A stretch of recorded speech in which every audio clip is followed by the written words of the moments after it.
আসছে ৮ নভেম্বর মঙ্গলবার যুক্তরাষ্ট্রে অনুষ্ঠিত হবে মধ্যবর্তী নির্বাচন। এই নিয়ে সারা দেশ জুড়ে রেড অ্যালার্ট জারি করা হয়েছে। বিস্তারিত ডেস্ক রিপোর্টে।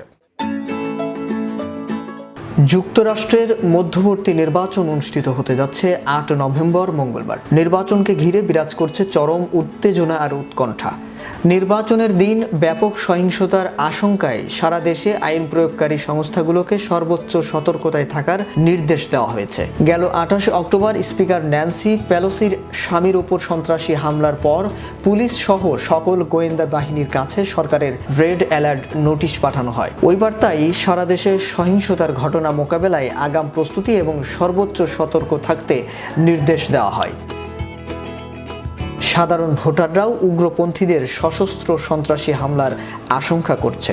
অনেকে মনে করছেন নির্বাচনে ডোনাল্ড ট্রাম্প পরাজিত হবার পর গত বছর ৬ জানুয়ারি ক্যাপিটাল হিলে হামলার পুনরাবৃত্তি হতে পারে। কংগ্রেসের উচ্চকক্ষ সিনেট সমতা রয়েছে ক্ষমতাসীন ও বিরোধী দলের মধ্যে।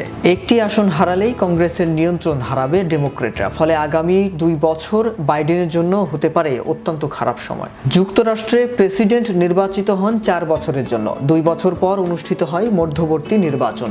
যুক্তরাষ্ট্রের সংবিধান ও সংসদীয় ব্যবস্থার গুরুত্বপূর্ণ অংশ এই মধ্যবর্তী নির্বাচন মূলত ক্ষমতা ধরে রাখা আর জনপ্রিয়তা যাচাইয়ের অংশ। এই নির্বাচন ঘিরে প্রেসিডেন্ট জো বাইডেনের পাশাপাশি সাবেক প্রেসিডেন্ট বারাক ওবামাকেও মাঠে নামিয়ে পরিস্থিতি সামাল দেওয়ার চেষ্টা করছে ডেমোক্রেটিক শিবির। তারপরও উদ্বেগ উৎকণ্ঠায় রয়েছেন ক্ষমতাসীন শিবির। পার্লামেন্টের উভয় কক্ষেরই নিয়ন্ত্রণ হারাতে পারেন তারা। একাধিক সমীক্ষার ফলাফলে দেখা গেছে অপরাধজনিত সমস্যার সমাধানে ভোটাররা ডেমোক্র্যাটদের তুলনায় রিপাবলিকানদের উপর বেশি আস্থা রাখছেন। ভোটারদের মন জয় করতে বাইডেন এখন ব্যাটল গ্রাউন্ড রাজ্যগুলোতে তার প্রচারণা বাড়াচ্ছেন। অন্যদিকে বসে নেই সাবেক প্রেসিডেন্ট ডোনাল্ড ট্রাম্পও। প্রতিদিনই তিনি বিভিন্ন রাজ্যে সমাবেশ করছেন। ডেমোক্রেটিক পার্টি ও জো বাইডেনের দুর্বল দিকগুলো তুলে ধরে ভোটারদের মন জয় করতে চাইছেন। তবে দুই দলের জয় পরাজয়ের হিসাবের বাইরে সাধারণ মানুষ ভাবছে নির্বাচনী সহিংসতা নিয়ে। ভোট কেন্দ্রে বা প্রার্থীদের উপর হামলার আশঙ্কা বেড়েই চলেছে।